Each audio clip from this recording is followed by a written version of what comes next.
तो पहला वर्ड है दोस्तों अकाउंट फॉर, लिखना शुरू करो, लिखने से आपको दोस्तों याद हो जाएगा। Account for. वो क्या आरसी की मैराथन कब होगी सर? आरसी तो डेली हम पढ़ते हैं, यहाँ पर आरसी तो है एडिटोरियल में, इसलिए उसको अलग से नहीं करा रहा हूं, है ना जी, इसलिए उसको अलग से नहीं करा रहा हूं।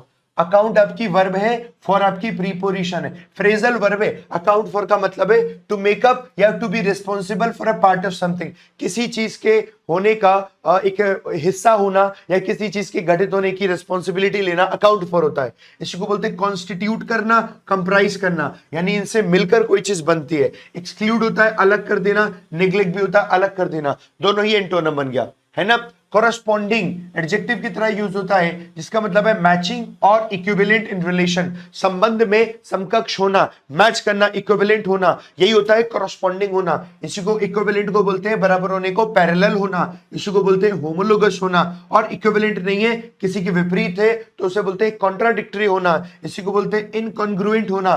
कॉन्ट्राडिक्टरी होना, इनकॉन्ग्रुएंट होना, दोनों ही बाबू एंटोनम बन गया। ओके, स्लैप आपका वर्ब की तरह यूज हुआ है। एक तो स्लैप का मतलब है थप्पड़ मार देना, लेकिन एक स्लैप का इकोनॉमी में भी मतलब होता है, वो आप सबको जानना जरूरी है। उसका मतलब होता है अचानक या कठोरता से किसी बात को थोप देना, इंपोज कर देना सडनली या फिर हर्शली, इसको भी बोलते हैं स्लैप। स्लैप याद रहेगा दोस्तों, इकोनॉमी वाले टर्म हमें याद रखने ऐसे। इसी को बोलते हैं दोस्तों इन्फ्लिक्टेड, इसी को बोलते हैं लेवीड, यानी किसी के ऊपर थोप देना, टैक्स लगा देना, इतने परसेंट उतने परसेंट, ये सब होता है सिनोनिम, है ना। रेसिड और रिपील दोनों का मतलब होता है कैंसिल कर देना, किसी के ऊपर कुछ लागू रखा नियम उसे हटा देना, कैंसिल कर देना। ट्रूस नाउन की तरह यूज होता है, युद्ध विराम संधि को हम कहते हैं ट्रूस ट्रीटी, यानी अब कोई युद्ध नहीं होगा। एक तरीके से टेम्पररी अग्रीमेंट हो जाना, टू स्टॉप कॉन्फ्लिक्ट, कि कोई भी कॉन्फ्लिक्ट है उसको रोक दिया जाना। कॉन्फ्लिक्ट को रोक देने के लिए टेम्पररी बेसिस पे अग्रीमेंट किया गया ताकि कॉन्फ्लिक्ट रुक जाए, इसी को ट्रूस कहते हैं। इसी को बोलते हैं सीज फायर, इसी को बोलते हैं आर्मिस्टिस, यही सीज फायर है, यही आर्मिस्टिस है। होस्टिलिटी होता है झगड़ा, कन्फ्रंटेशन होता है झगड़ा, तो दोनों ही दोस्तों एंटोनम बन गया। ठीक है बाबू, लिखते जाओ, याद होगा।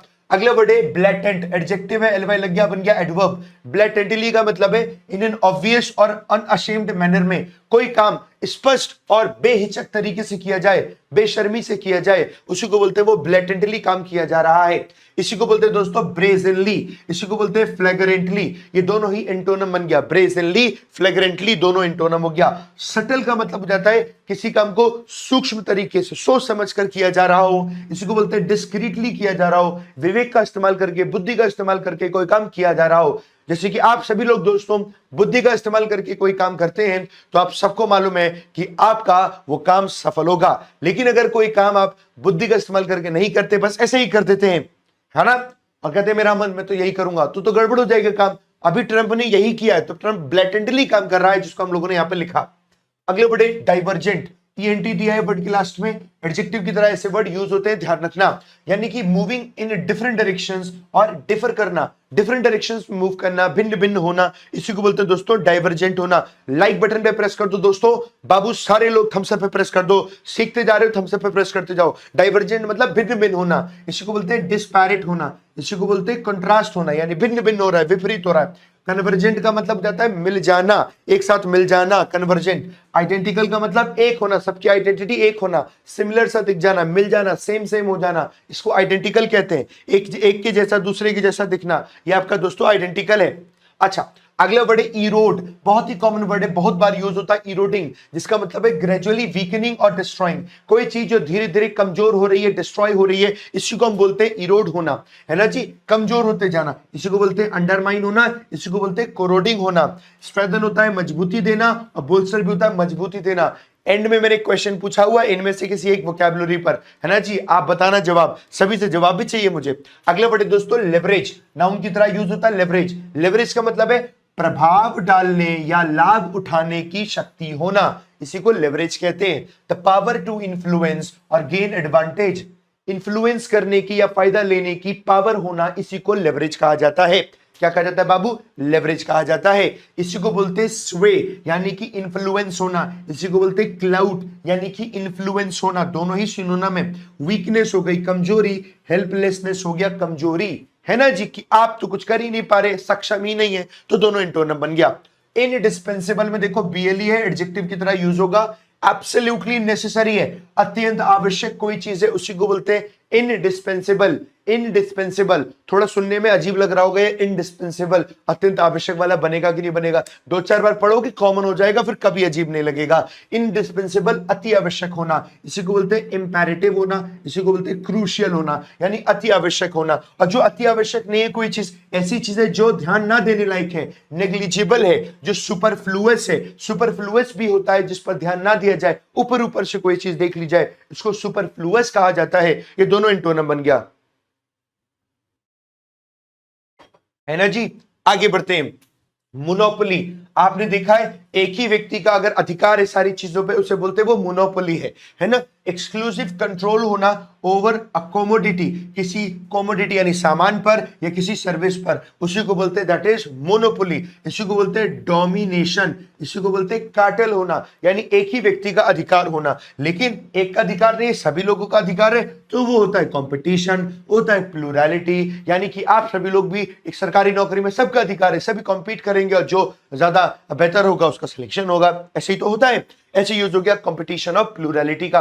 अगले वर्ड है कोअर्स ग्रेन्स, पूरा टर्म एक साथ यूज हुआ है, कोअर्स ग्रेन। ये होते हैं मोटे अनाज, जैसे ग्रेन्स लाइक मिलेट हो गया या फिर शोरगुन हो गया, नॉट फाइनली प्रोसेस्ड, जो फाइनली प्रोसेस होकर नहीं आए, बस कटाए हो गए चले गए। तो मिलेट्स और शोरगुन को ही हम बोलते हैं दोस्तों कोअर्स ग्रेन्स, जो यहां पर अभी यूज हुआ है। लेकिन जो रिफाइंड होकर ग्रेन्स गए, जो प्रोसेस्ड होकर ग्रेन्स गए या सीरियल्स गए, अनाज गए, इनको हम बोलते हैं एंटोनम हो गए। प्रोसेस्ड मतलब जब प्रोसेस होकर हमारे पास आते हैं खाने के लिए आते हैं तो दोस्तों वो प्रोसेस्ड होते हैं, पर जब तक अभी वो सिर्फ गए हैं बेचने के, तब तक प्रोसेस नहीं है, तब तक वो दोस्तों आपके कोअर्स ग्रेन्स हैं। ओके, अगला वर्ड दोस्तों पोर्क। पोर्क नाउन की तरह यूज होता है, सुअर का मांस जो होता है उसी को ही पोर्क कहते हैं। Meat from a pig, often symbolic of a certain trade goods, अक्सर कुछ ट्रेड गुड्स में इसको एक सिंबॉलिक की तरह यूज किया जाता है। ट्रेड जब होता है जिसमें पोर्क जो है, कई सारे जानवरों के मांस में पोर्क बहुत ज्यादा जो है बिकता है, जिसका डिस्कशन यहां पर हुआ है। तो आप अगर इसका सिनोनम देखोगे तो आप सिनोनम में स्वाइन मीट कह सकते हो या हॉग मीट कह सकते हो, क्योंकि स्वाइन और हॉग ये दोनों ही दोस्तों पिग ही हैं, बट डायरेक्टली कोई इसका एंटोनम नहीं बनेगा। लेकिन लगाने को आप बीफ मटन लिख सकते हैं, बट ये एंटोनम ऐसे डायरेक्टली होगा नहीं। तो अब सिनोनम हमने यहाँ पे लिख दिया। आगे बढ़ते हैं, अगला वर्ड है यूनिलेटरल, एल करके दिया है वर्ड के लास्ट में, तो एडजेक्टिव की तरह यूज होगा।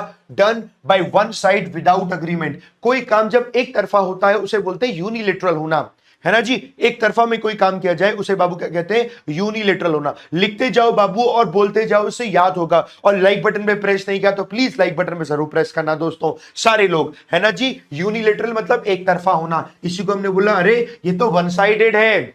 अच्छा जी, वन साइडेड क्या क्या आपने किया है जीवन में, जरा कमेंट करके बताना।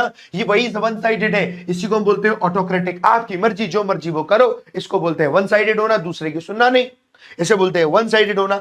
बाइलेटरल मतलब जहां पर दो पक्ष होते हैं। म्यूचुअल का मतलब भी जहां पर दो पक्ष होते हैं, दोनों के हिसाब से कोई काम हो, दो देशों के हिसाब से कोई काम हो, वहां पर हम लगाते हैं म्यूचुअल और बाइलेटरल, है ना जी।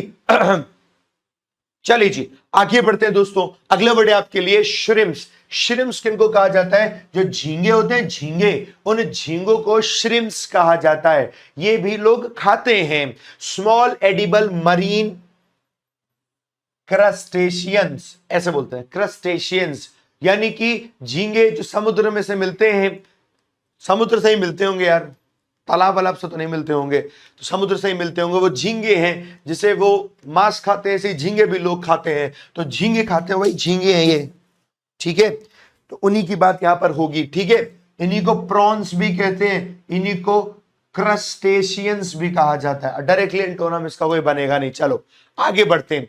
अगले वर्ड है ह्यूमंगस, OUS है ना, एडजेक्टिव की तरह यूज होगा। बहुत बड़ी है कोई चीज, एक्सट्रीमली लार्ज है, उसी को बोलते हैं ह्यूमंगस है, ह्यूमंगस है। इसी को बोलते हैं कोलोसल है, इसी को बोलते हैं दोस्तों गारगेंटुअन है, कोलोसल है, गारगेंटुअन है। ये दोनों ही दोस्तों आपके सिनोनिम बन गया। जो चीज छोटा है वो मिनिस्क्यूल है, वो मीगर है, अल्प है, ये छोटा है। आज क्लास में जो नए बच्चे आए बाबू, सारे लोग वर्ड को लिखना, लिखकर आप बोलना और पूरा क्लास देखना, उसके बाद बताना समझ में आया कि नहीं।